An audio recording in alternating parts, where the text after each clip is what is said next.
Kukira suamiku tiap malam mancing ikan, ternyata mancing janda cantik. Semoga yang sudah subscribe rezekinya lancar.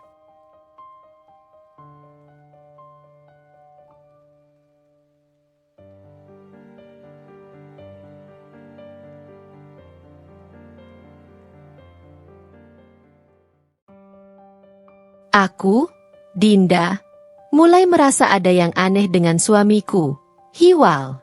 Dulu, dia adalah pria yang lebih suka menghabiskan waktu di rumah, menonton televisi atau sekadar bercanda denganku di ruang tamu. Dia bahkan sering mengeluh ketika diajak temannya memancing, mengatakan bahwa dia tidak sabar menunggu ikan menggigit umpan. Namun, beberapa minggu terakhir, semuanya berubah drastis.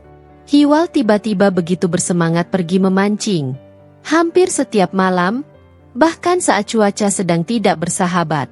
Awalnya, aku berpikir mungkin ini hanya hobi baru, atau sekadar caranya menghilangkan stres setelah seharian bekerja. Tapi ada sesuatu yang tidak masuk akal, sesuatu yang membuatku semakin curiga. Setiap kali dia pulang, tangannya kosong.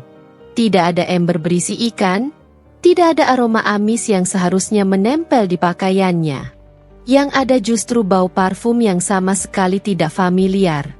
Bukan parfum maskulin seperti yang biasa dipakainya, melainkan aroma lembut dan manis, seperti wangi bunga yang sering digunakan oleh perempuan.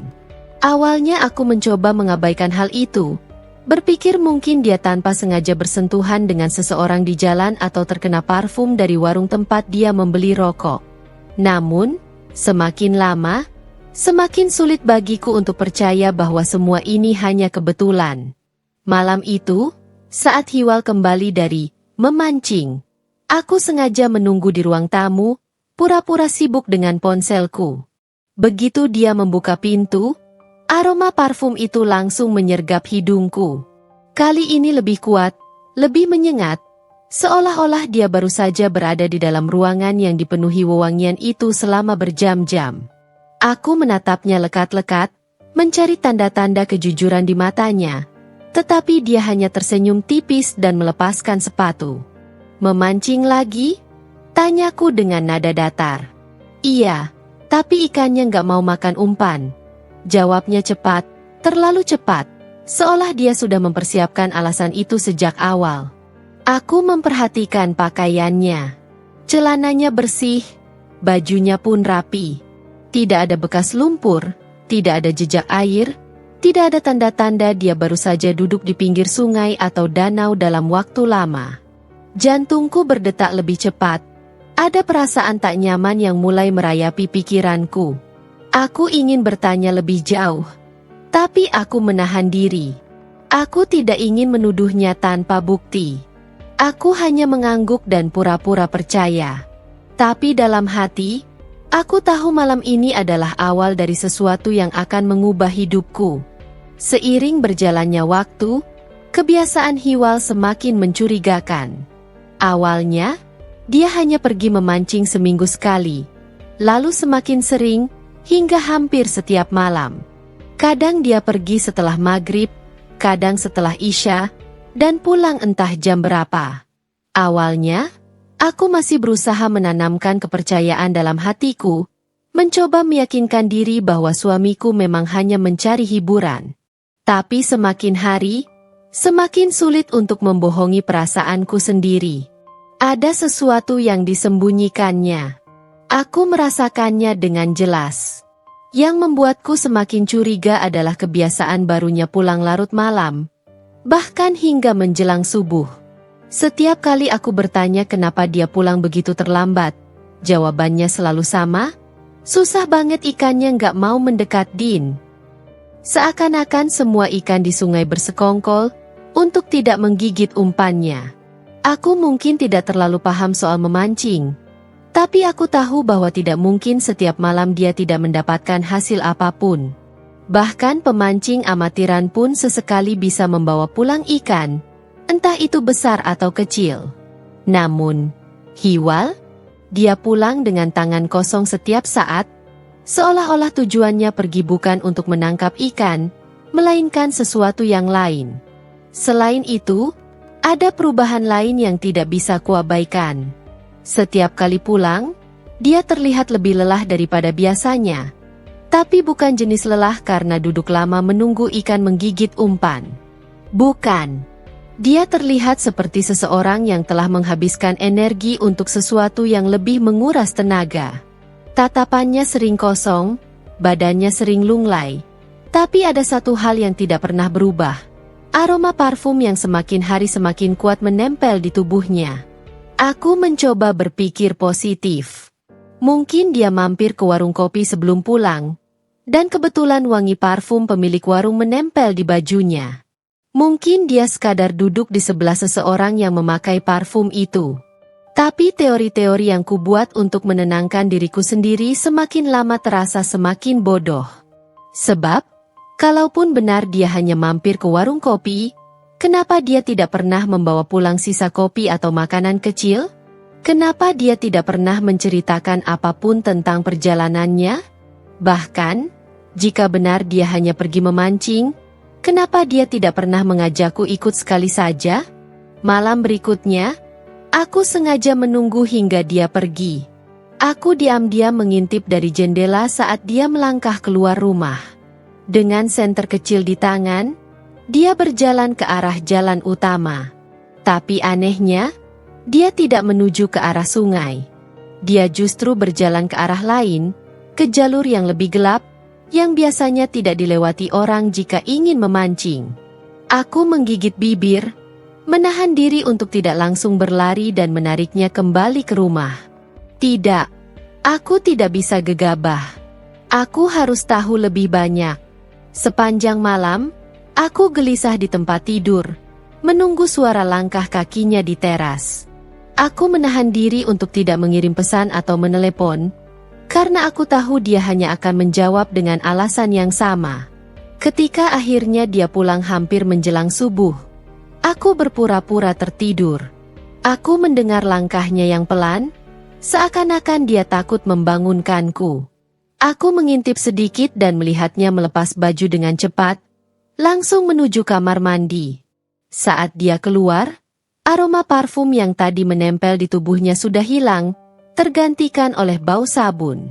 Malam itu, aku semakin yakin Hiwal menyembunyikan sesuatu.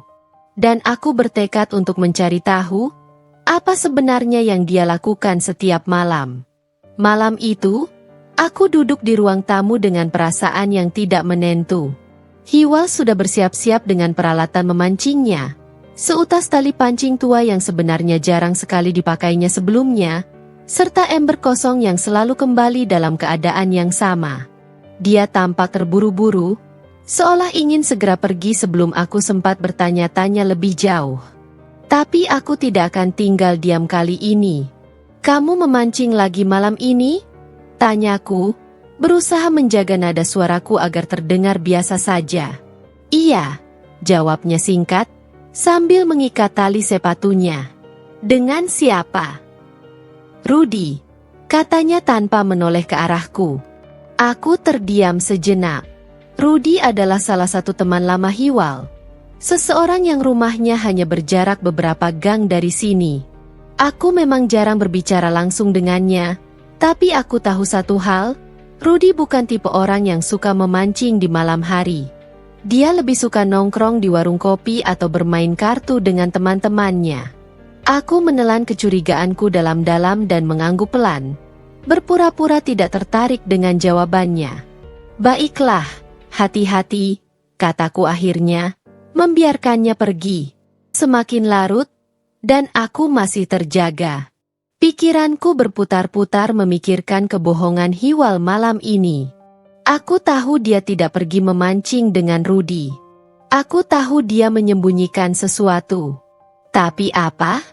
Dan dengan siapa? Pertanyaan itu menggerogoti pikiranku seperti serangga kecil yang tak henti-hentinya mengunyah ketenanganku. Aku menatap ke arah pintu, berharap dia segera pulang, berharap ada sesuatu yang bisa menjadi petunjuk. Dan akhirnya, menjelang pukul 2 dini hari, suara langkah kaki terdengar di teras. Aku segera berbaring dan berpura-pura tidur, menahan napas saat dia membuka pintu perlahan. Aku mendengar suara kunci diletakkan di atas meja, lalu langkahnya beringsut ke dalam kamar. Aku bisa merasakan kehadirannya saat dia berdiri di dekat tempat tidur, mungkin memastikan aku tertidur pulas. Kemudian, seperti biasa, dia berjalan menuju kamar mandi. Saat suara air mengalir dari dalam, aku membuka mata perlahan. Aroma parfum itu langsung menyeruak ke hidungku, lebih kuat daripada malam-malam sebelumnya. Kali ini, aromanya lebih manis, lebih menyengat, seperti campuran bunga melati dan vanila yang khas. Aku menahan napas, mencoba mengingat-ingat apakah aku pernah mencium bau parfum seperti ini sebelumnya. Dan tiba-tiba, ingatan itu muncul begitu saja. Janda yang tinggal di ujung kampung. Aku pernah beberapa kali bertemu dengannya di pasar, dan setiap kali, aroma parfumnya selalu tercium bahkan sebelum dia mendekat. Dia adalah wanita yang terkenal di lingkungan kami, bukan karena sesuatu yang buruk, tapi karena kecantikannya yang selalu menarik perhatian para pria. Banyak orang membicarakan bagaimana dia sering menerima tamu laki-laki di rumahnya, meskipun dia sendiri selalu menyangkalnya. Jantungku berdebar kencang. Apakah mungkin? Aku menepis pikiran itu, mencoba berpikir lebih logis. Tidak, aku tidak boleh langsung menyimpulkan sesuatu tanpa bukti. Tapi tetap saja, fakta bahwa parfum yang menempel di tubuh suamiku memiliki aroma yang sama dengan parfum yang biasa dipakai Sari tidak bisa aku abaikan begitu saja. Ketika Hiwal keluar dari kamar mandi, dia tampak lebih segar, seolah ingin menghilangkan semua jejak dari dirinya. Aku tetap berpura-pura tidur, tapi mataku mengintip sedikit dari balik selimut. Dia duduk di tepi ranjang, menghela napas pelan sebelum akhirnya berbaring. Aku bisa merasakan jarak di antara kami, bukan hanya fisik, tapi juga emosional. Dia semakin jauh, dan aku semakin tenggelam dalam kecurigaanku sendiri. Esok paginya, aku memutuskan untuk mencari tahu lebih jauh. Aku tidak bisa terus hidup dalam ketidakpastian. Jika memang ada sesuatu antara Hiwal dan Sari, aku harus mengetahuinya. Aku harus menemukan bukti nyata.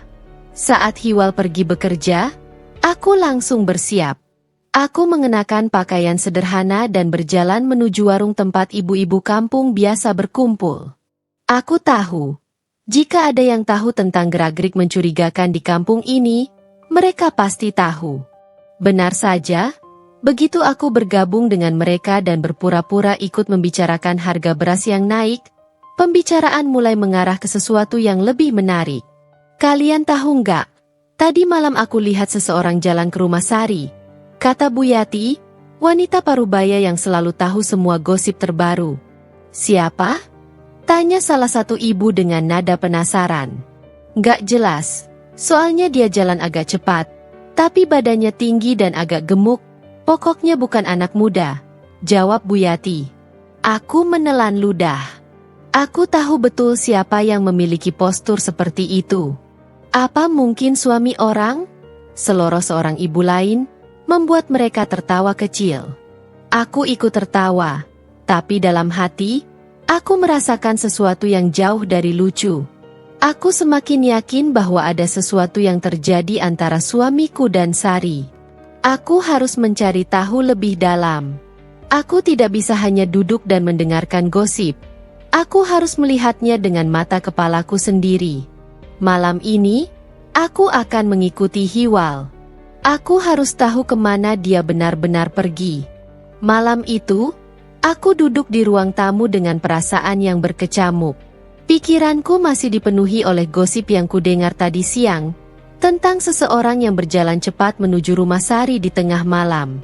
Aku tidak ingin langsung menuduh, tapi segala petunjuk mengarah ke satu orang, Hiwal.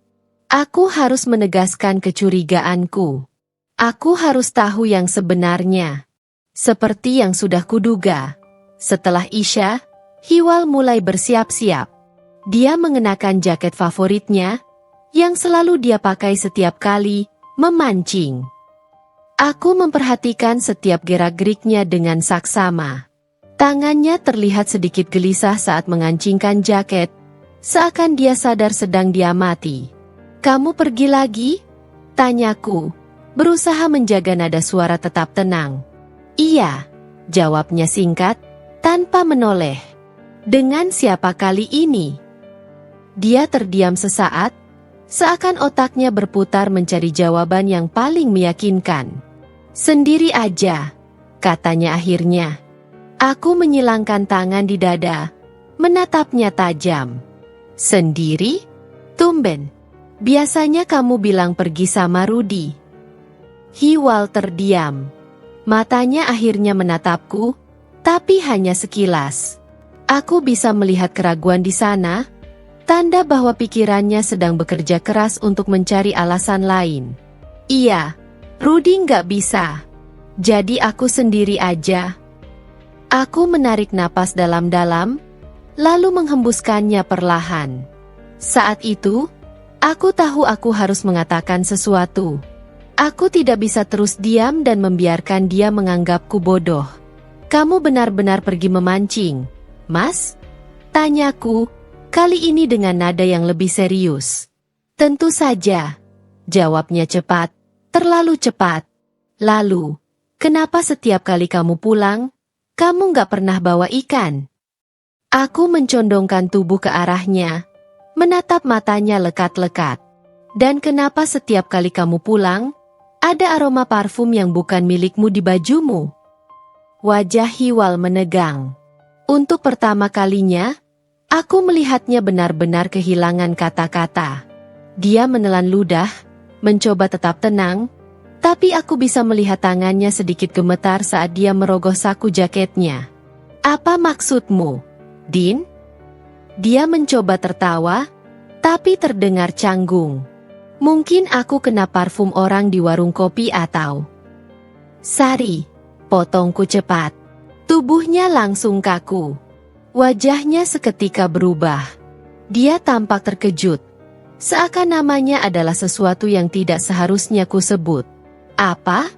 Suaranya terdengar lebih pelan, hampir berbisik. "Aroma parfumnya, Mas." Aku berdiri dari sofa dan melangkah mendekatinya. "Setiap kali kamu pulang, kamu selalu membawa aroma itu. Aku tahu itu parfum Sari. Aku tahu dia satu-satunya perempuan di kampung ini yang memakainya. Jadi, jangan coba-coba bilang kalau itu cuma kebetulan." Aku bisa melihat keringat mulai muncul di pelipisnya. Dia membuka mulutnya, lalu menutupnya lagi, seakan ingin membantah tapi tidak tahu harus berkata apa. Untuk pertama kalinya, dia benar-benar kehabisan alasan. Aku melipat tangan di dada, menunggu jawabannya. Tapi yang kudapat hanyalah kebisuan yang menyebalkan. "Kamu nggak punya alasan lain, kan?" Suaraku terdengar lebih tajam sekarang. "Kamu nggak bisa lagi bilang kalau ini cuma kebetulan. Kalau ini hanya prasangkaku. Karena aku tahu kamu bohong, Mas." Dia menunduk, mengusap wajahnya dengan kedua tangan. "Dinda, kamu jangan berpikir yang enggak-enggak." Aku tertawa sinis. "Berpikir yang enggak-enggak? Kamu pikir aku bodoh? Kamu pikir aku nggak bisa melihat semuanya dengan jelas?" Hiwal akhirnya mengangkat kepalanya, matanya sedikit memerah. "Aku cuma butuh waktu sendiri, Din. Itu aja." "Waktu sendiri?" Aku menatapnya dengan tidak percaya. "Dan kamu memilih menghabiskan waktu sendiri itu di rumah seorang janda, tengah malam, sambil memakai parfum yang bukan milikmu?" Dia tidak menjawab. Aku merasakan kemarahan mulai mendidih di dadaku. Aku sudah menduga ini sejak lama. Tapi mendengar kebohongan keluar langsung dari mulutnya membuat semuanya terasa jauh lebih menyakitkan. "Aku nggak akan tinggal diam, Mas," kataku akhirnya. Suaraku gemetar karena emosi. "Aku akan cari tahu semuanya. Dan kalau kamu benar-benar mengkhianati aku, Jangan harap aku akan tinggal diam. Tanpa menunggu jawabannya, aku berbalik dan masuk ke dalam kamar, membanting pintu dengan keras. Aku bersandar di balik pintu, menutup mata dan mencoba menahan air mata yang mulai menggenang. Malam itu, aku sadar satu hal. Hiwal bukan hanya berbohong. Dia menyembunyikan sesuatu yang jauh lebih besar. Hari itu, suasana rumah terasa lebih berat dari sebelumnya. Sejak malam konfrontasi itu, aku dan Hiwal hampir tidak berbicara. Dia tetap menjalani rutinitasnya seperti biasa. Bangun pagi, mandi, sarapan seadanya, lalu pergi bekerja. Tapi aku tahu, di balik sikapnya yang pura-pura biasa saja, dia pasti gelisah. Aku bisa melihatnya dari cara dia menghindari tatapan mataku, dari caranya cepat-cepat keluar rumah tanpa banyak bicara. Aku sendiri merasa seperti dihantui pertanyaan-pertanyaan yang tak terjawab. Aku ingin tahu kebenarannya. Aku ingin mendengarnya langsung dari mulutnya, bukan hanya berdasarkan kecurigaanku atau gosip orang-orang. Aku sudah muak dengan kebohongan-kebohongan yang terus keluar dari bibirnya. Dan hari ini, aku bertekad untuk membuatnya bicara. Sore itu, aku sengaja menunggu di ruang tamu. Aku tidak akan membiarkan Hiwal melewatiku begitu saja seperti pagi tadi. Ketika akhirnya dia pulang, langkahnya terdengar ragu di depan pintu. Aku duduk di sofa, menatap ke arahnya saat dia membuka pintu dan masuk. Kita perlu bicara, kataku tegas sebelum dia sempat berjalan ke kamar. Dia berhenti di tengah langkah, terlihat seperti sedang mempertimbangkan sesuatu. Aku bisa melihat ketegangan di wajahnya. Namun, akhirnya, dia menghela napas dan duduk di sofa seberangku. "Apa lagi, Din?" katanya. Suaranya terdengar lelah. Aku menatapnya tajam. "Aku mau tahu kebenarannya, Mas. Aku mau dengar langsung dari kamu." Dia tidak langsung menjawab. Sebaliknya, dia mengusap wajahnya dengan kedua tangan, seakan mencoba menyusun kata-kata di dalam kepalanya. Aku tahu dia sedang mencari cara untuk menghindari pembicaraan ini, tapi aku tidak akan membiarkannya lolos begitu saja. "Kamu nggak percaya aku, ya?" gumamnya akhirnya. Aku tertawa sinis.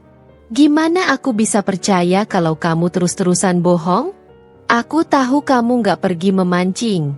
Aku tahu kamu nggak bersama Rudi. Aku tahu kamu pergi ke rumah Sari. Jadi sekarang, aku cuma ingin dengar satu hal dari kamu, Mas. Aku ingin dengar kamu mengakuinya." Hiwal menggigit bibirnya, menundukkan kepala. Jeda yang terlalu lama itu semakin menguatkan dugaanku. "Lalu kalau aku mengaku, apa yang bakal kamu lakukan?" tanyanya pelan. Jantungku mencelos. Jadi benar. Aku menggenggam jemariku sendiri di pangkuan, mencoba menahan getaran yang mulai merayapi tubuhku. Aku sudah menduga jawabannya, tapi mendengarnya dari mulutnya sendiri tetap saja membuat dadaku sesak. "Aku nggak akan melakukan apapun," jawabku, meskipun suaraku sedikit bergetar. "Aku cuma ingin dengar kebenarannya." Dia masih diam. Aku bisa melihat ekspresi ragu di wajahnya, seakan dia masih mempertimbangkan apakah akan terus berbohong atau menyerah pada kenyataan. "Aku memang gak pergi memancing," katanya akhirnya. Suaranya terdengar lebih lemah dari biasanya. "Aku pergi ke rumah Sari." Pernyataan itu membuat kepalaku terasa pening, seakan dunia di sekelilingku berputar. Aku memejamkan mata, mencoba mengatur napas agar tidak langsung meledak dalam amarah. "Sejak kapan?" tanyaku, suaraku hampir berbisik. Hiwal menatapku, lalu kembali menunduk. "Beberapa bulan ini." Aku menggigit bibirku. "Kenapa?" Dia menggeleng, seakan tidak tahu harus berkata apa. "Aku nggak tahu, Din. Awalnya aku cuma butuh tempat buat ngobrol. Aku capek sama rutinitas, sama tekanan kerja, Sama semuanya. Sari ngertiin aku. Aku nggak ada niat buat nyakitin kamu. Aku tertawa getir. Nggak ada niat? Kamu pikir aku bakal percaya? Kamu pikir aku nggak tahu apa yang orang-orang bicarakan tentang Sari? Dia bukan cuma tempat buat ngobrol. Mas, kamu pikir aku bodoh? Hiwal menutup wajahnya dengan kedua tangan. Aku nyesel, Din, katanya akhirnya. Aku tahu aku salah. Aku nggak mau kehilangan kamu. Aku menatapnya lama. Ada bagian dari diriku yang ingin percaya pada penyesalannya. Ada bagian kecil yang ingin memaafkannya. Berharap semuanya bisa kembali seperti dulu. Tapi aku tahu, aku bukan lagi perempuan yang bisa dibohongi begitu saja. Aku sudah terlalu lelah dengan kebohongan dan pengkhianatan ini. Aku berdiri, menatapnya dengan tatapan yang dingin. Kalau kamu benar-benar menyesal, Mas, kamu harus menerima resikonya dengan perceraian dan silahkan keluar dari rumah ini. Aku akan mengurus perceraian kita besok. Dia menatapku dengan mata membelalak. Apa? Kamu dengar aku? Ulangku. Suaraku mantap. Aku nggak bisa terus hidup satu rumah dengan seseorang yang mengkhianatiku. Jadi, kemasi barang-barangmu. Pergi dari sini. Aku melihat Hiwal membuka mulutnya, seakan ingin membantah. Tapi dia tidak mengatakan apapun. Dia hanya menunduk, mengangguk pelan, lalu berdiri dan berjalan ke kamar tanpa sepatah kata pun. Aku duduk kembali di sofa, merasakan tubuhku melemah. Air mataku akhirnya jatuh. Tapi kali ini, aku tidak merasa lemah. Aku merasa lega. Mungkin ini bukan akhir yang aku bayangkan. Tapi setidaknya, aku sudah tahu kebenarannya. Malam pertama tanpa Hiwal terasa aneh. Rumah ini, yang selama bertahun-tahun menjadi tempat kami berbagi cerita dan tawa, kini terasa begitu sepi. Aku duduk sendirian di ruang tamu, menatap pintu kamar yang tadi siang ditutupnya dengan pelan sebelum pergi. Aku mendengar suara langkah kakinya saat dia menyeret koper kecil keluar rumah, tanpa perlawanan, tanpa banyak kata. Mungkin dia juga tahu bahwa aku sudah terlalu lelah untuk berdebat. Aku tidak bertanya kemana dia pergi, dan dia pun tidak memberitahuku. Aku tidak peduli. Yang ku tahu, aku butuh ruang untuk bernapas, untuk memikirkan semuanya tanpa kehadirannya yang terus-menerus mengingatkanku pada pengkhianatan itu. Tapi meskipun aku mencoba meneguhkan hati, ada rasa sakit yang masih menyelinap di dadaku, rasa kehilangan yang tidak bisa langsung hilang begitu saja. Esok harinya, aku mulai menghubungi pengacaraku untuk membantuku dalam proses perceraian. Setelah berminggu-minggu bahkan berbulan-bulan akhirnya kami resmi bercerai. Beberapa hari berlalu setelah perceraian, aku mulai mendengar kabar tentang Hiwal. Awalnya, aku tidak ingin tahu apapun tentangnya. Tapi di kampung kecil ini, gosip menyebar lebih cepat daripada angin. Aku mendengar dari Bu Yati, yang selalu tahu segala sesuatu lebih cepat dari orang lain, bahwa Hiwal kini tinggal di sebuah kos-kosan kecil di pinggir kota. Tempatnya sempit. Hanya ada satu kamar kecil dan sebuah kipas angin tua yang berdecit setiap kali dinyalakan. Jauh dari kenyamanan rumah yang pernah kami bangun bersama. Tak hanya itu, kabarnya dia juga mulai sering absen dari tempat kerjanya. Entah karena pikirannya kacau atau karena dia benar-benar kehilangan semangat. Tapi beberapa rekan kerjanya mulai mengeluhkan kinerja Hiwal yang menurun drastis. Beberapa hari lalu, dia bahkan tidak masuk kerja sama sekali tanpa pemberitahuan. Aku tidak merasa senang mendengar itu, tapi aku juga tidak merasa iba. Ini adalah konsekuensi dari perbuatannya sendiri. Dia memilih jalannya, dan sekarang dia harus menanggung akibatnya. Suatu sore, aku sedang duduk di teras rumah ketika Rudy datang. Aku sedikit terkejut melihatnya, karena sejak konflik ini terjadi, aku tidak pernah berbicara dengannya lagi. Rudy tampak ragu-ragu. Tapi akhirnya dia memberanikan diri untuk duduk di bangku kayu di depanku. "Dinda," katanya pelan, "aku cuma mau bilang, aku nggak pernah mendukung yang Hiwa lakukan. Aku sendiri kaget waktu tahu dia sering bohong sama kamu." Aku menatapnya lama. Aku bisa melihat ketulusan di matanya. Dan entah kenapa, aku merasa sedikit lega mendengar ucapannya. "Jadi, kamu tahu semuanya?" tanyaku. Rudy mengangguk. "Beberapa kali aku lihat dia di rumah Sari. Awalnya aku pikir mungkin dia cuma mampir. Tapi makin lama makin sering. Aku sempat tanya, tapi dia selalu bilang itu bukan urusanku." Aku mengepalkan tangan di pangkuanku. Jadi dia memang sengaja menyembunyikannya. "Iya." Rudy menghela napas. Tapi sekarang, Sari udah mulai menjauh dari dia. Aku mengangkat alis. "Maksudmu?" Rudy menggeleng pelan, seakan tidak percaya dengan yang akan dikatakannya. "Aku dengar dari beberapa orang, Sari nggak mau lagi dekat-dekat sama Hiwal. Dia mulai sadar kalau Hiwal sekarang nggak punya apa-apa. Rumah udah nggak dia tempatin, kerjaannya juga mulai berantakan. Dulu mungkin dia tertarik sama Hiwal karena ada sesuatu yang bisa dikasih. Tapi sekarang, dia nggak ada gunanya lagi buat Sari." Aku terdiam. Jadi, semua ini hanya permainan bagi Sari? Dia mendekati Hiwal hanya karena ada keuntungan di dalamnya? Hatiku terasa semakin kosong mendengar kenyataan itu. Bukan karena aku masih peduli pada Hiwal, tapi karena semua ini menunjukkan betapa rendahnya harga dirinya di mata perempuan itu. "Dia pantas dapat ini semua," kataku akhirnya, dengan suara datar. "Aku nggak akan kasihan." Rudy mengangguk pelan. "Aku ngerti."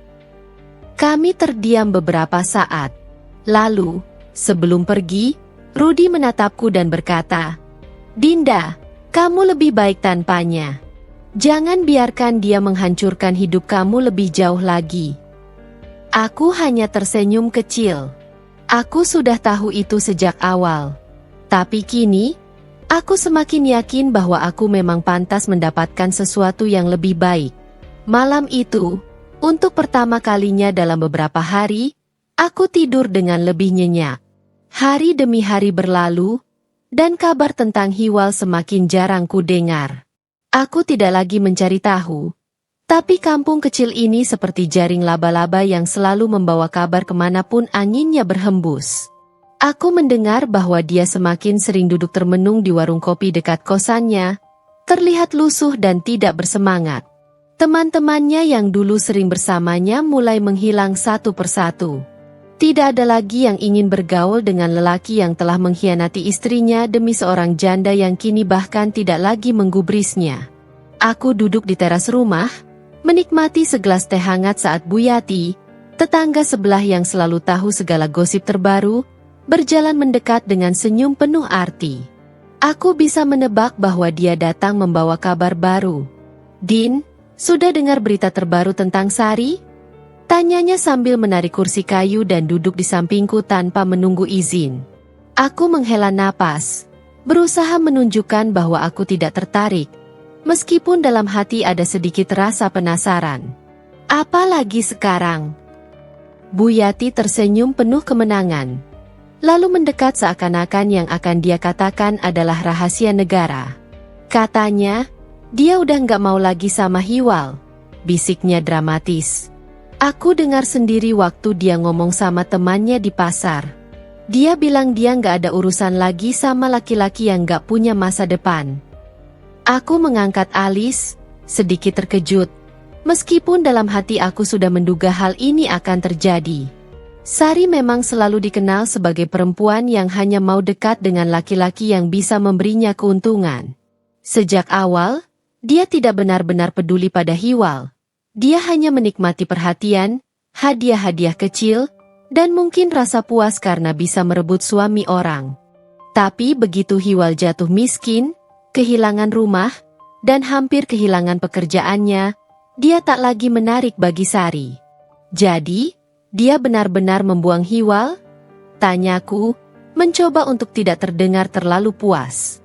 Bu Yati mengangguk dengan penuh semangat. Iya. Aku dengar dia sekarang dekat dengan seorang pedagang dari luar kota yang sering mampir ke sini. Katanya sih, lelaki itu lebih mapan, punya toko sendiri. Ya, begitulah Sari. Selalu cari yang lebih menguntungkan. Aku menghela napas. Entah lega atau hanya lelah mendengar kisah ini berulang kali dalam berbagai versi.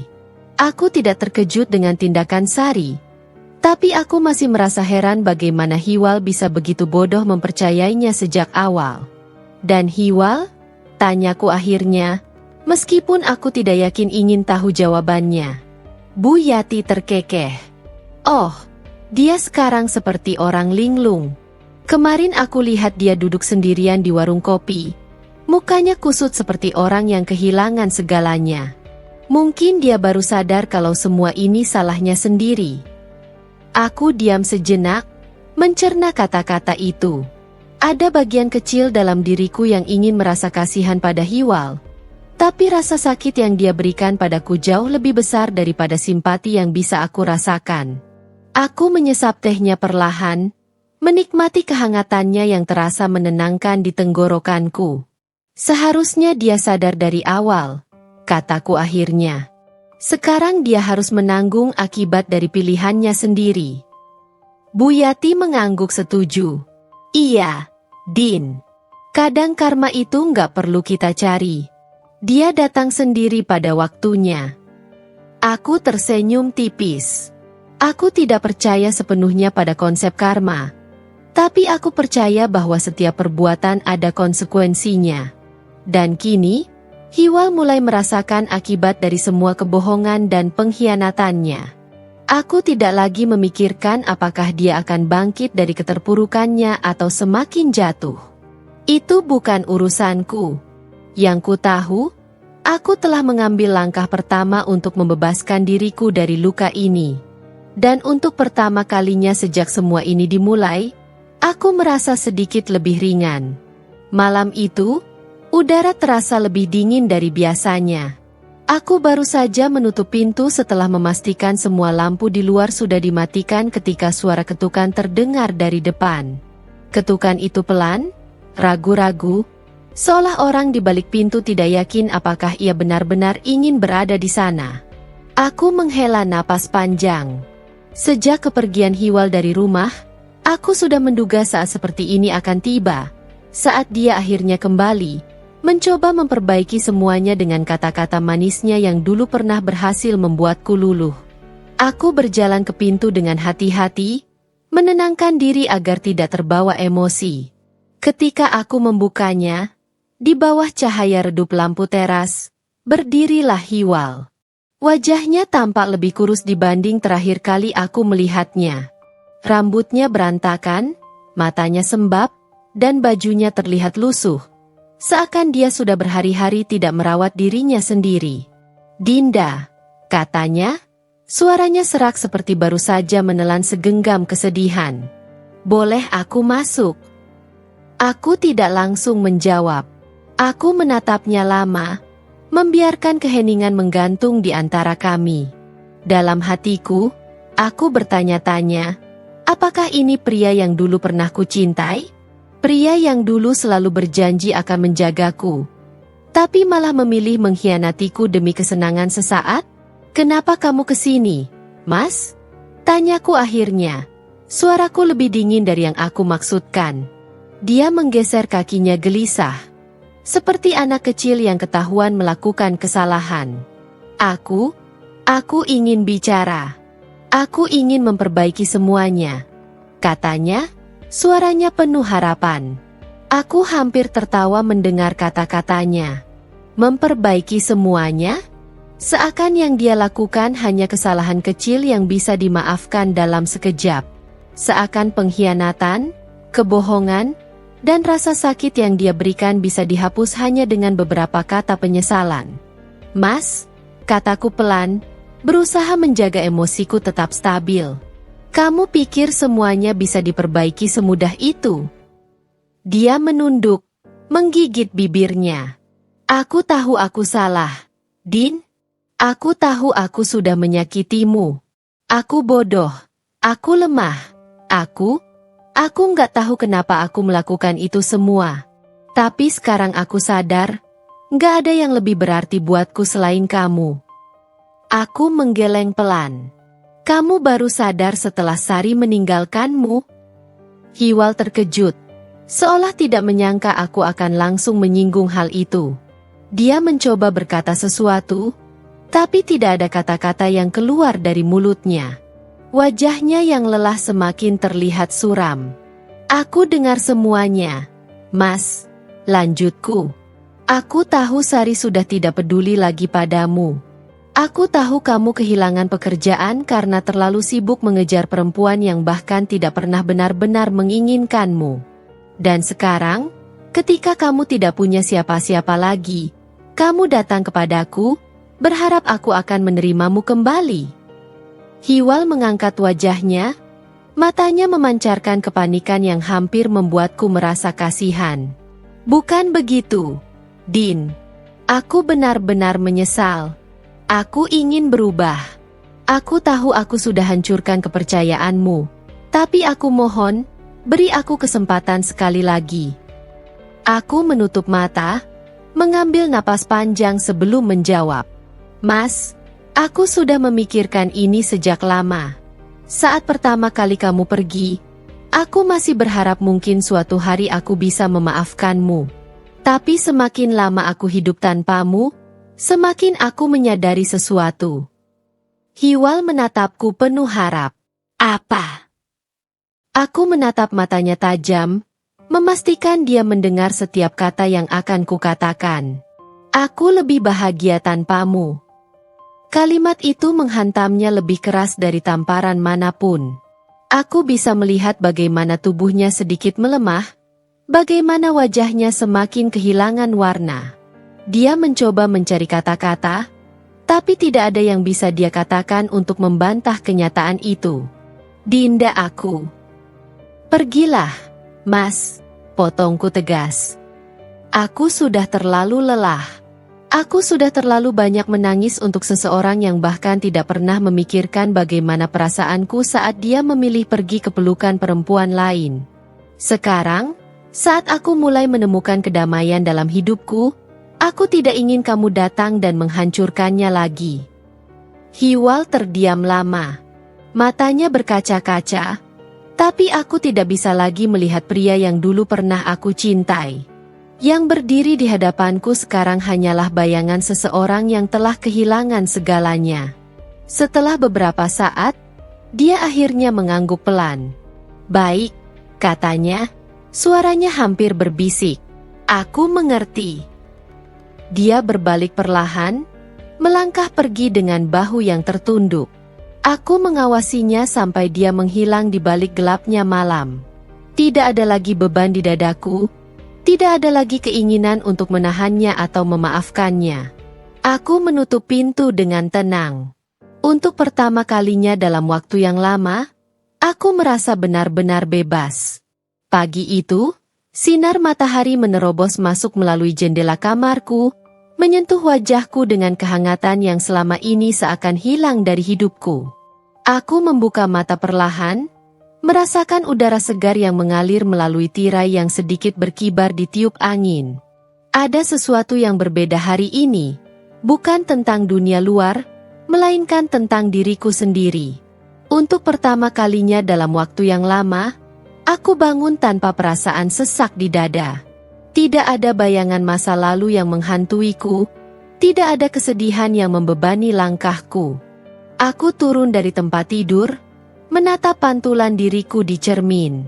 Wajah yang dulu terlihat lelah dan kusam kini mulai tampak lebih segar. Lingkar hitam di bawah mataku perlahan memudar, digantikan dengan sinar yang perlahan kembali ke dalam tatapanku. Aku tersenyum tipis. Aku masih Dinda yang sama, tapi aku bukan lagi perempuan yang terpuruk karena pengkhianatan. Hari itu, aku memutuskan untuk keluar rumah. Aku tidak ingin terus-menerus terkurung dalam kenangan lama. Aku ingin menjalani hari dengan semangat baru, menemukan hal-hal yang bisa membangun kembali hidupku.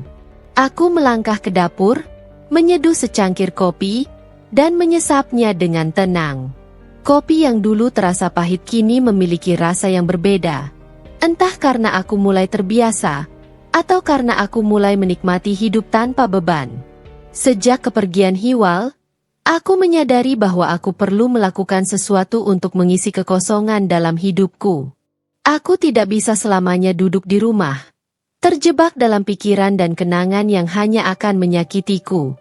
Maka, ketika aku mendengar ada kursus memasak di pusat pelatihan desa, aku langsung mendaftarkan diri.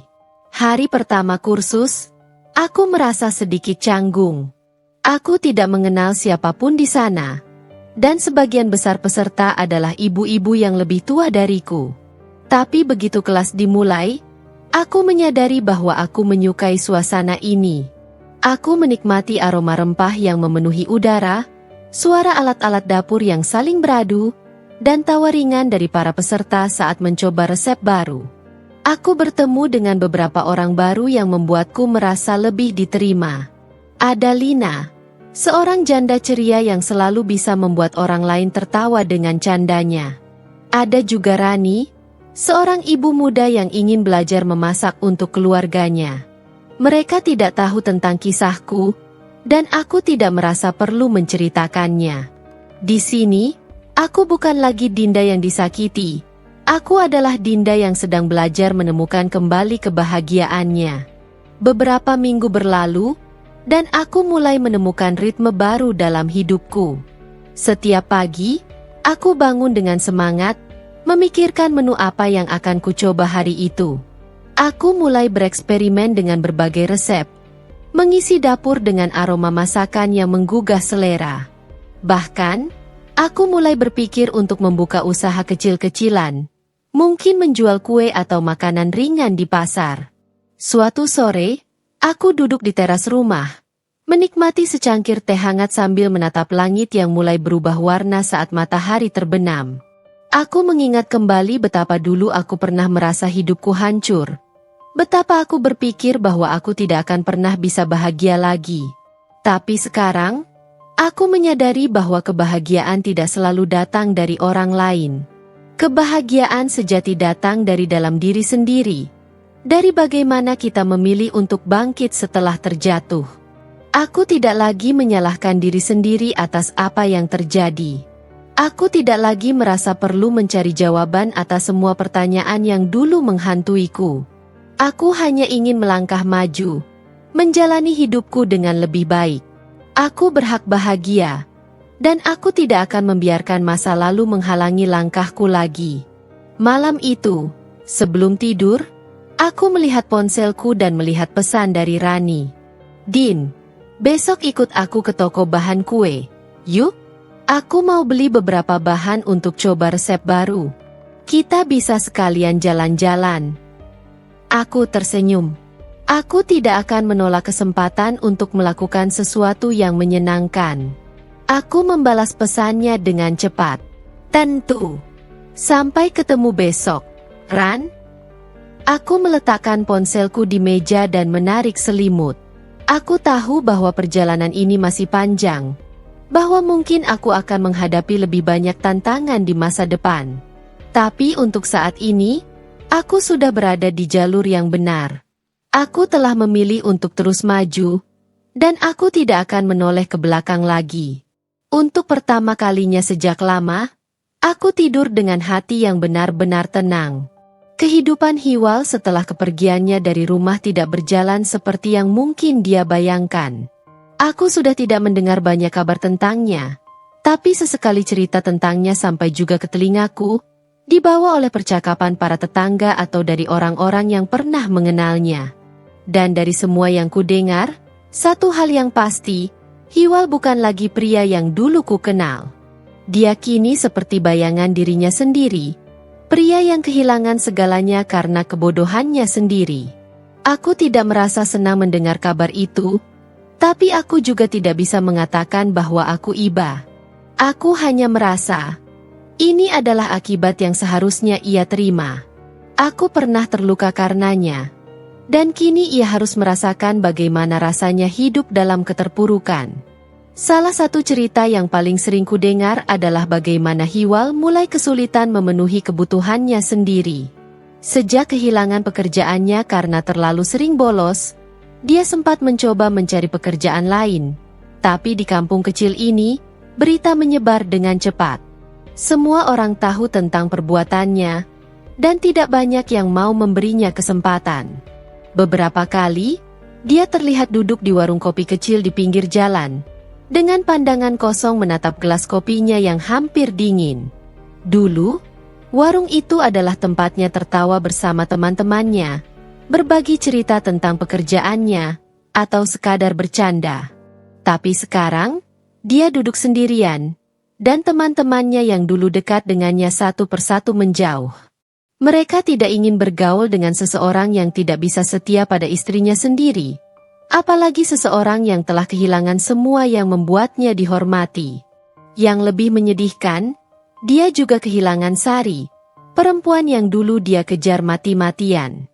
Aku tidak tahu apa yang terjadi di antara mereka, tapi dari yang kudengar, setelah mengetahui bahwa Hiwal tidak lagi punya pekerjaan dan tidak bisa memberinya kenyamanan yang diinginkannya, Sari mulai menjauh. Seperti yang sudah diduga, dia hanya tertarik pada kesenangan, bukan pada kesetiaan. Suatu hari, aku bertemu dengan Bu Yati di pasar, dan seperti biasa, dia memiliki banyak cerita untuk dibagikan. "Din, kamu tahu nggak? Kemarin aku lihat Hiwal di depan toko beras. Dia kelihatan lusuh banget, kayak nggak mandi berhari-hari," katanya sambil menata belanjaannya. Aku menghela napas, berusaha menahan perasaan campur aduk yang tiba-tiba muncul di dadaku. "Apa yang dia lakukan di sana?" tanyaku, meskipun aku tidak yakin ingin tahu jawabannya. Bu Yati mendesah. "Dia kayaknya mau minjam uang sama salah satu pemilik toko. Tapi ya, siapa juga yang mau minjemin uang ke dia sekarang? Semua orang tahu dia udah nggak punya pekerjaan tetap. Kasihan juga sih. Tapi ya, ini akibat perbuatannya sendiri." Aku tidak menjawab. Aku hanya menggenggam kantong belanjaanku lebih erat, mencoba memahami perasaanku sendiri. Dulu, mungkin aku akan merasa hancur mendengar kabar seperti ini. Aku akan menangis, merasa bersalah, dan bertanya-tanya apakah ada sesuatu yang bisa kulakukan untuk menolongnya. Tapi sekarang, aku hanya merasa kosong. Hiwal bukan lagi tanggung jawabku. Dia telah memilih jalannya sendiri, dan aku telah memilih untuk meninggalkannya di masa lalu. Aku tidak bisa terus-menerus mengasihani seseorang yang telah membuang kesempatan untuk tetap memiliki keluarga yang mencintainya. Malamnya, ketika aku duduk di teras rumah dengan secangkir teh hangat di tanganku, aku membiarkan pikiranku melayang. Aku bertanya-tanya apakah Hiwal juga sedang duduk sendirian di tempatnya sekarang, menyesali semua keputusannya. Apakah dia pernah memikirkan bagaimana hidupnya akan berbeda jika dia tidak mengkhianatiku?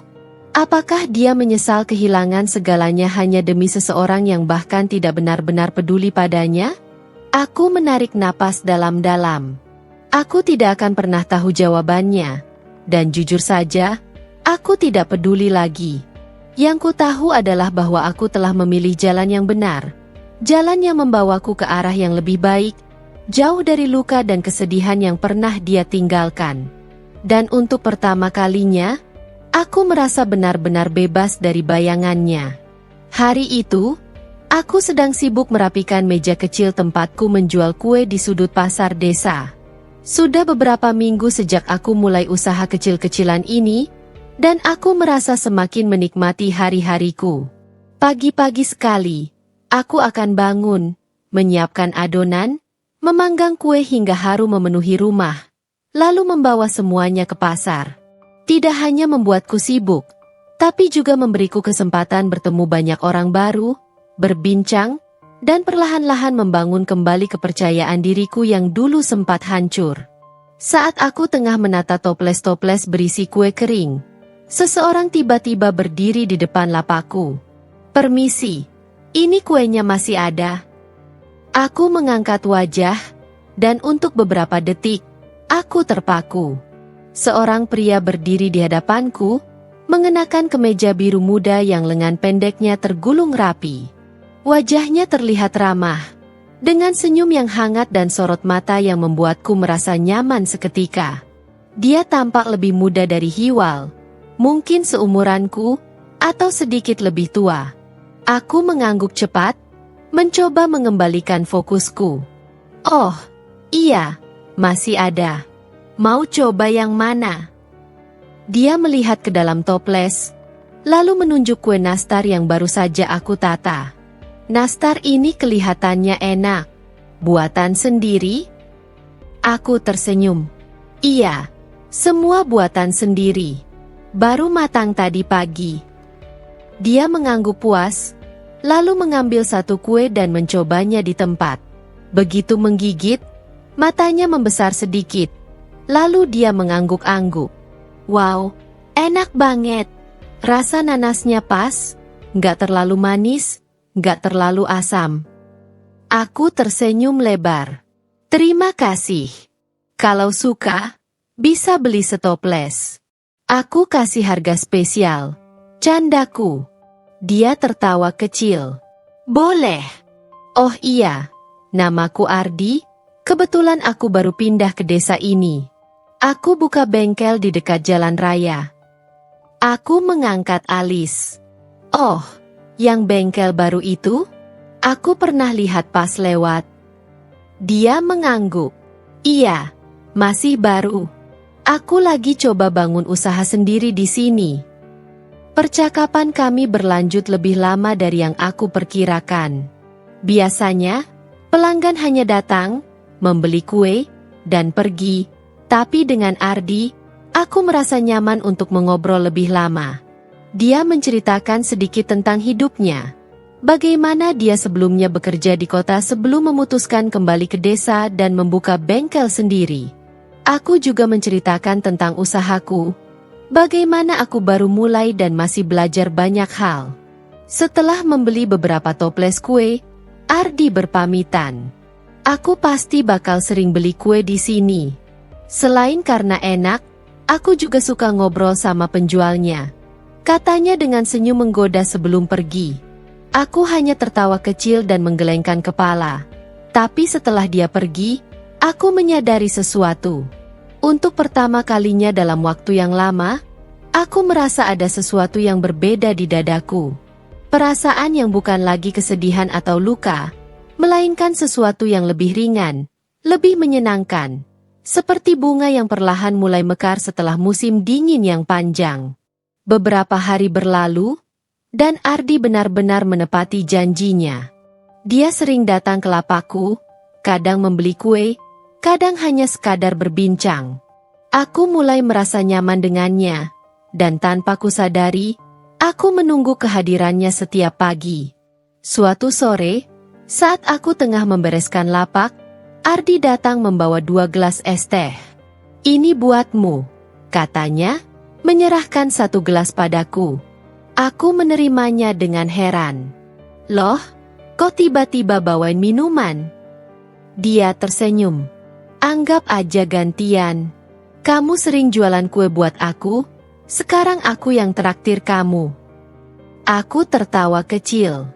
Baiklah, terima kasih. Kami duduk di bangku kecil dekat lapakku, menikmati es teh sambil mengobrol santai. Aku menyadari bahwa dengan Ardi, aku bisa tertawa lagi tanpa berpura-pura. Aku bisa menjadi diriku sendiri tanpa merasa takut atau canggung. Sore itu, ketika aku pulang, aku tersenyum tanpa sadar. Aku tidak tahu kemana arah hubungan ini akan berjalan, tapi satu hal yang pasti, aku siap membuka hati lagi. Aku tidak akan membandingkan Ardi dengan masa laluku. Tidak akan membiarkan kenangan buruk menghancurkan kebahagiaan yang mungkin datang. Aku berhak untuk bahagia. Dan mungkin, ini adalah awal dari sesuatu yang indah. Hari-hariku mulai terasa lebih ringan sejak kehadiran Ardi dalam hidupku. Dia bukan hanya seseorang yang datang dan pergi, tetapi perlahan menjadi sosok yang memberiku rasa nyaman yang sudah lama tidak kurasakan. Setiap pagi, dia mampir ke lapaku di pasar, membeli kue-kue buatanku, dan menghabiskan waktu berbincang denganku. Kami tidak pernah membahas masa lalu, dan aku bersyukur untuk itu. Ardi menerima kehadiranku tanpa perlu menggali luka-luka lama yang sudah ingin kutinggalkan. Namun, rupanya hidup tidak akan membiarkanku melangkah maju begitu saja tanpa hambatan. Hari itu, saat aku sedang sibuk melayani pembeli di pasar, sebuah suara yang sudah lama tidak kudengar menyelusup ke telingaku, membuat jantungku berdetak lebih cepat. "Din, kita bisa bicara sebentar?" Aku menoleh dan melihat Hiwal berdiri di hadapanku. Penampilannya jauh dari pria yang dulu pernah ku kenal. Rambutnya tampak berantakan, wajahnya kusut, dan pakaiannya terlihat lusuh. Sorot matanya yang dulu penuh percaya diri kini terlihat redup, seolah-olah seluruh kehidupannya telah direnggut darinya. Aku menghela napas dalam-dalam, menekan emosi yang tiba-tiba menyeruak di dadaku. "Aku sedang sibuk, Mas. Kalau kamu mau beli kue, silakan. Kalau tidak, aku tidak ada waktu untuk mengobrol." Dia menatapku dengan ekspresi yang sulit ku mengerti, campuran antara penyesalan, kemarahan, dan mungkin sedikit rasa putus asa. "Aku cuma mau bicara sebentar," desaknya. Aku menatapnya tanpa ekspresi, lalu mengangguk. 5 menit, tidak lebih. Hiwal menarik napas, lalu mulai bicara. "Aku dengar kamu sering bersama pria itu, Ardi." Aku mengerutkan kening. "Lalu?" Dia mengepalkan tangannya, lalu tertawa sinis. "Kamu cepat sekali move on, ya? Aku pikir kamu akan butuh waktu lebih lama untuk melupakan aku." Aku menatapnya tajam, merasa kesal dengan kata-katanya. "Bukan urusanmu, Mas. Lagi pula, aku sudah lama melupakanmu. Aku hanya butuh waktu untuk menyembuhkan diriku sendiri. Dan sekarang, aku sudah bahagia." Hiwal tertawa kecil, tetapi kali ini terdengar getir. "Bahagia? Dengan pria yang bahkan belum lama kamu kenal? Kamu yakin dia lebih baik dariku?" Aku menatapnya dengan tatapan tajam. "Lebih baik atau tidak, itu bukan hakmu untuk menilai. Tapi satu hal yang pasti, dia tidak mengkhianatiku seperti yang kamu lakukan." Hiwal terdiam, lalu menundukkan kepala. Aku bisa melihat rahangnya mengeras, seolah-olah dia sedang menahan kemarahan atau kekecewaan. Aku tidak peduli. Aku sudah melewati semua rasa sakit yang pernah dia berikan, dan aku tidak akan membiarkan dia kembali mengganggu hidupku. Sejak pertemuan itu, Hiwal mulai bertingkah lebih jauh. Aku mendengar dari beberapa tetangga bahwa dia mulai menyebarkan rumor tentangku, bahwa aku sengaja mencari pria lain untuk membuatnya cemburu, bahwa aku tidak setia sejak awal, dan bahwa hubunganku dengan Ardi hanyalah pelarian. Aku tidak terkejut. Aku tahu Hiwal cukup putus asa untuk melakukan hal seperti itu. Tapi yang membuatku terkejut adalah reaksi orang-orang di sekitarku. Tidak ada yang percaya dengan perkataan Hiwal. Semua orang tahu siapa yang berselingkuh dan siapa yang dikhianati. Para tetangga, teman-teman di pasar, bahkan orang-orang yang tidak begitu dekat denganku, semua berdiri di pihakku. "Jangan dengarkan omongannya, Din," kata Bu Yati suatu hari saat aku tengah membereskan lapakku. "Orang seperti dia cuma iri melihat kamu bisa bahagia tanpa dia." Aku mengangguk sambil tersenyum kecil. Aku juga tidak peduli lagi, Bu. Biarkan saja dia bicara sesuka hatinya. Namun, Hiwal tidak berhenti sampai di situ. Suatu malam, ketika aku baru saja pulang dan sedang duduk di teras rumah, aku mendengar suara sepeda motor berhenti di depan pagar. Aku berdiri, dan begitu aku melihat siapa yang datang, aku menghela napas. Ardi turun dari motornya dengan ekspresi serius. "Dinda, Aku bisa bicara sebentar? Aku mengangguk, meskipun hatiku sedikit gelisah. Ada apa? Dia menghela napas panjang, lalu berkata, "Aku dengar rumor yang Hiwal sebarkan tentangmu. Aku tahu itu tidak benar, tapi aku ingin memastikan bahwa kamu baik-baik saja." Aku tersenyum tipis. Aku baik-baik saja, Ardi. Aku tidak peduli dengan apa yang dia katakan. Aku hanya ingin melanjutkan hidupku tanpa harus terus-menerus dihantui oleh masa lalu. Ardi menatapku sejenak, lalu tersenyum. Bagus. Karena aku juga tidak peduli dengan omongan orang lain. Yang aku tahu, aku menyukaimu, dan aku ingin mengenalmu lebih jauh, tanpa bayang-bayang siapapun. Aku terdiam, merasakan sesuatu yang hangat menjalar di dadaku. Kata-katanya sederhana, tetapi jujur. Aku bisa merasakan ketulusan dalam suaranya, dan untuk pertama kalinya, aku merasa benar-benar siap untuk melangkah maju. Hiwal mungkin masih mencoba mengganggu, masih mencoba membuatku merasa bersalah, tapi kali ini, aku tidak akan membiarkannya.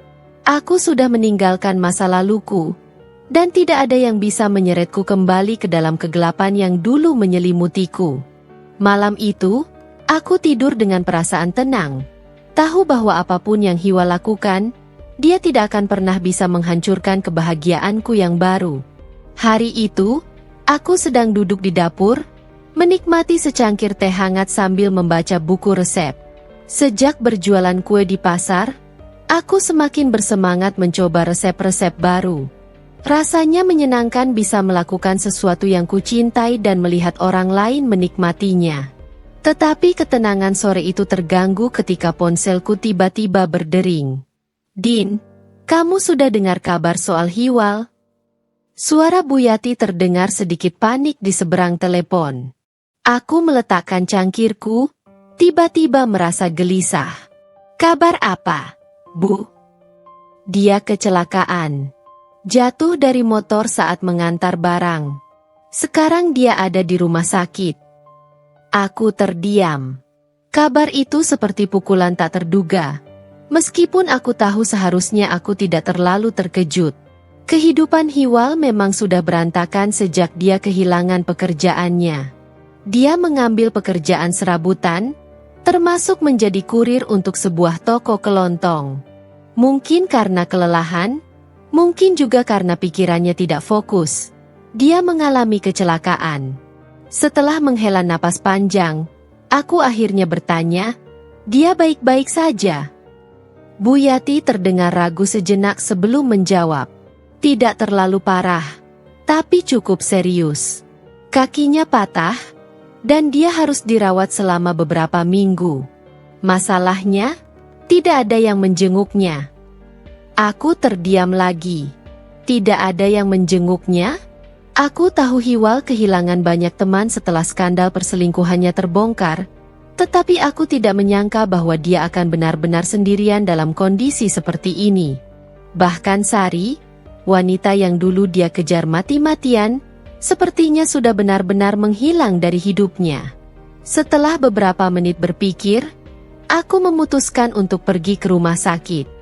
Aku tidak datang karena masih mencintainya atau karena ingin kembali padanya. Aku hanya ingin memastikan bahwa dia baik-baik saja.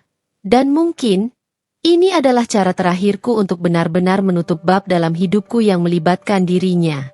Ketika aku tiba di rumah sakit, ruangan tempat Hiwal dirawat terasa sunyi. Tidak ada seorang pun di sana kecuali dirinya yang terbaring di tempat tidur dengan kaki diperban dan wajah terlihat letih. Saat dia melihatku masuk, matanya membesar sedikit. Mungkin tidak menyangka aku akan datang. "Dinda," gumamnya lemah. Aku berdiri di ambang pintu, menatapnya tanpa emosi. "Bagaimana kondisimu?" Dia menghela napas, lalu menatap langit-langit. "Dokter bilang aku harus pakai tongkat sementara setelah keluar dari rumah sakit. Aku tidak tahu bagaimana aku akan bekerja lagi." Aku tidak menjawab. Rasa iba sedikit muncul di hatiku, tetapi aku menekannya. Aku tidak bisa membiarkan diriku merasa kasihan pada seseorang yang telah menghancurkanku dulu. Setelah beberapa saat hening, Hiwal akhirnya berbicara lagi. Kamu tahu, Din, selama beberapa bulan terakhir, aku banyak berpikir tentang semua kesalahan yang aku buat. Aku kehilangan semuanya, pekerjaan, rumah, teman-teman, dan kamu. Aku tetap diam, membiarkannya melanjutkan. Aku bodoh. Aku mengkhianati satu-satunya orang yang benar-benar peduli padaku, demi sesuatu yang tidak berarti. Dia tertawa getir. Dan sekarang, lihat aku. Sendirian. Tidak ada yang peduli lagi. Aku menarik napas dalam-dalam. Kamu benar. Kamu mengkhianati aku, Mas. Dan aku tidak akan pernah bisa melupakan itu. Tapi bukan berarti aku ingin melihatmu menderita. Aku datang ke sini bukan karena aku masih peduli, tapi karena aku ingin memastikan kamu baik-baik saja. Setelah ini, kita tidak lagi ada urusan apapun. Hiwal menatapku dengan ekspresi penuh penyesalan. Aku tidak berharap kamu kembali padaku, Din. Aku tahu aku tidak pantas untuk itu. Aku hanya ingin kamu tahu bahwa aku menyesal. Dari lubuk hatiku yang paling dalam. Aku tersenyum tipis, tetapi tidak ada kehangatan di dalamnya. Penyesalan tidak akan mengubah apapun, Mas. Aku sudah bahagia sekarang, dan aku harap kamu juga bisa menemukan cara untuk memperbaiki hidupmu. Aku berbalik, bersiap untuk pergi. Tapi sebelum aku keluar, aku berkata satu hal terakhir kepadanya. Aku pergi dulu, Mas. Semoga ini jadi pelajaran buatmu. Aku tidak menoleh lagi saat melangkah keluar dari ruangan itu. Begitu aku keluar dari rumah sakit, aku menghirup udara dalam-dalam, merasa lebih ringan dari sebelumnya. Ini benar-benar akhir dari segalanya. Dan aku siap untuk masa depanku yang baru. Hari-hariku berlalu dengan lebih tenang sejak aku meninggalkan rumah sakit setelah menjenguk Hiwal. Aku merasa seperti baru saja menutup sebuah buku lama yang penuh dengan lembaran luka, kesalahan, dan pengkhianatan. Kini, aku bisa membuka halaman baru dalam hidupku, tanpa lagi dihantui oleh kenangan yang menyakitkan. Setiap pagi, aku bangun dengan semangat baru. Tidak ada lagi air mata yang menetes tanpa alasan. Tidak ada lagi perasaan was-was atau takut dikhianati. Aku melanjutkan hari-hariku dengan bekerja di pasar, mencoba berbagai resep baru, dan yang terpenting, menikmati kebebasan yang selama ini tidak kusadari betapa berharganya. Sejak aku mulai usaha kue ini, banyak pelanggan setia yang selalu datang, tidak hanya karena rasa kueku, tetapi juga karena mereka suka mengobrol denganku. Aku merasa lebih dihargai dan lebih percaya diri. Ardi pun semakin sering datang, bukan hanya sebagai pelanggan, tapi sebagai seseorang yang perlahan-lahan mulai mengisi ruang kosong di hatiku. Dia tidak pernah terburu-buru dalam mendekatiku, dan itu yang membuatku merasa nyaman. Dia tahu aku butuh waktu, dan dia dengan sabar membiarkanku berjalan sesuai ritmeku sendiri. Suatu sore, setelah pasar mulai sepi, Ardi datang dengan membawa sesuatu di tangannya. Sebuah kotak kecil yang dibungkus dengan kain batik. "Apa ini?" tanyaku penasaran. Ardi tersenyum, lalu menyerahkan kotak itu padaku. "Bukalah." Aku perlahan membuka bungkusan kain itu. Dan saat melihat isinya, aku terkejut. Di dalamnya ada sebuah celemek cantik berwarna krem dengan bordiran namaku di bagian dadanya. "Ardi, ini untukku?" tanyaku dengan suara pelan. Dia mengangguk. "Aku lihat kamu semakin sibuk dengan usaha kuemu, jadi kupikir kamu butuh sesuatu yang spesial. Aku pesan ini khusus untukmu."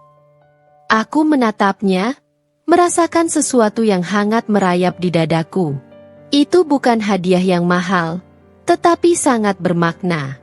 Ini adalah pertama kalinya setelah sekian lama seseorang memberiku sesuatu dengan penuh perhatian seperti ini.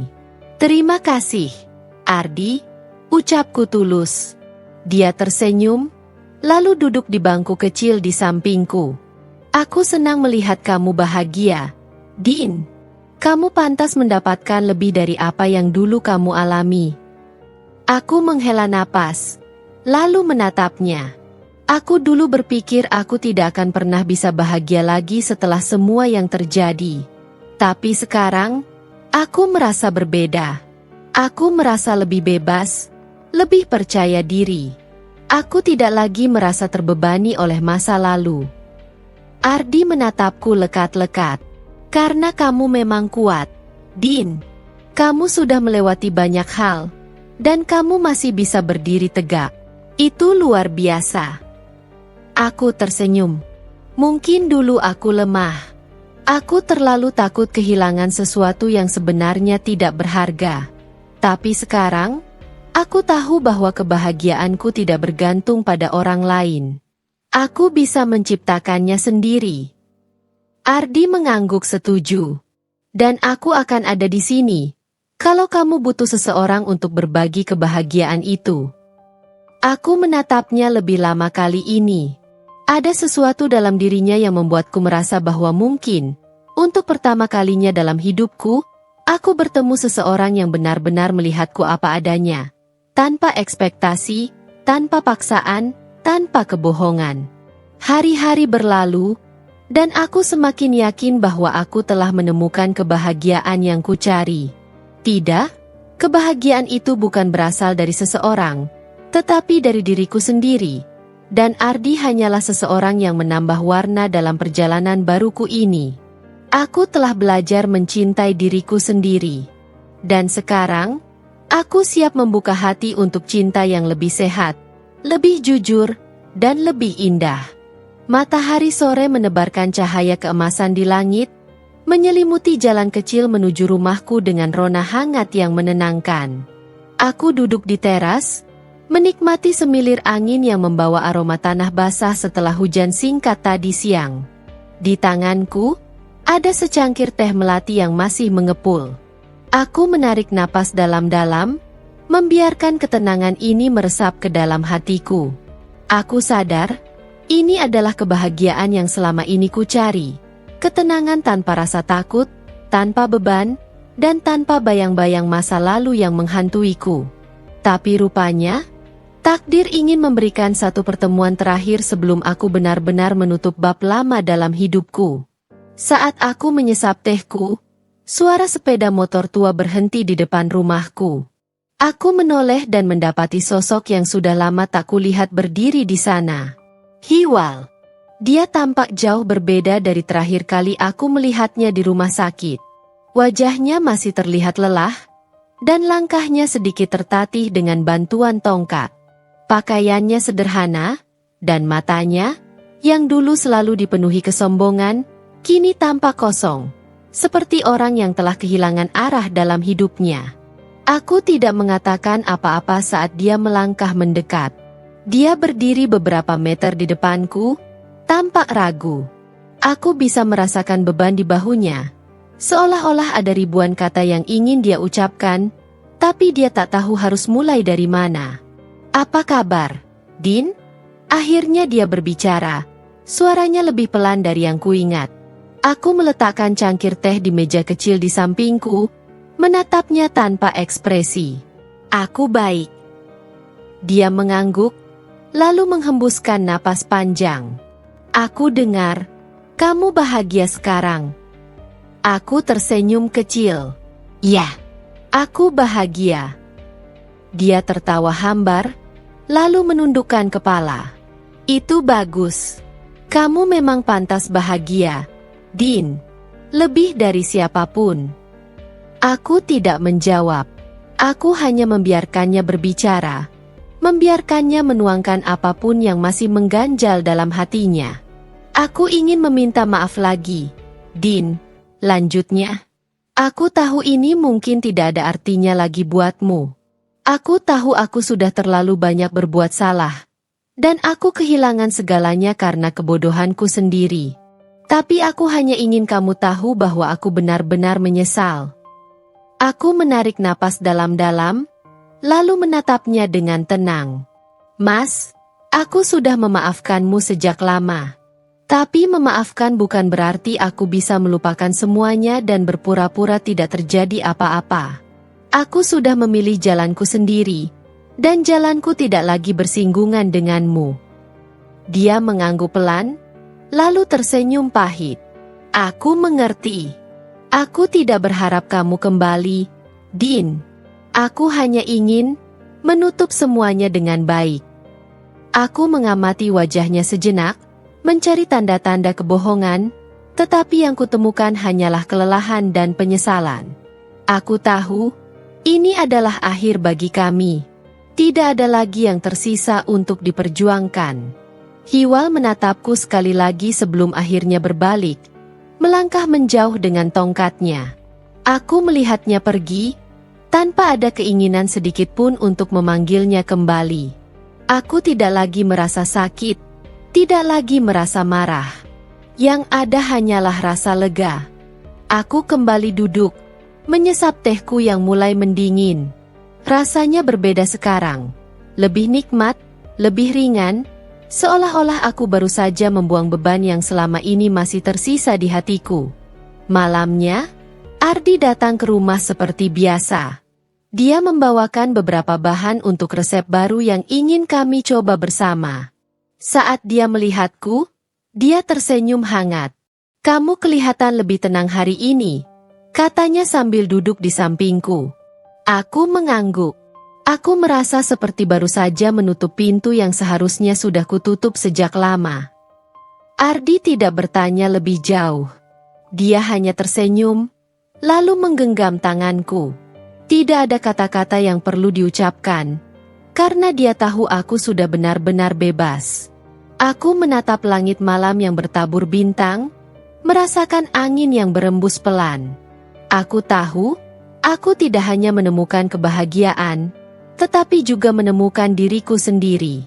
Aku telah melewati badai, dan sekarang, aku siap untuk menjalani hari-hari yang lebih cerah. Akhir ini bukan hanya tentang menutup masa lalu. Ini tentang memulai masa depan yang lebih indah.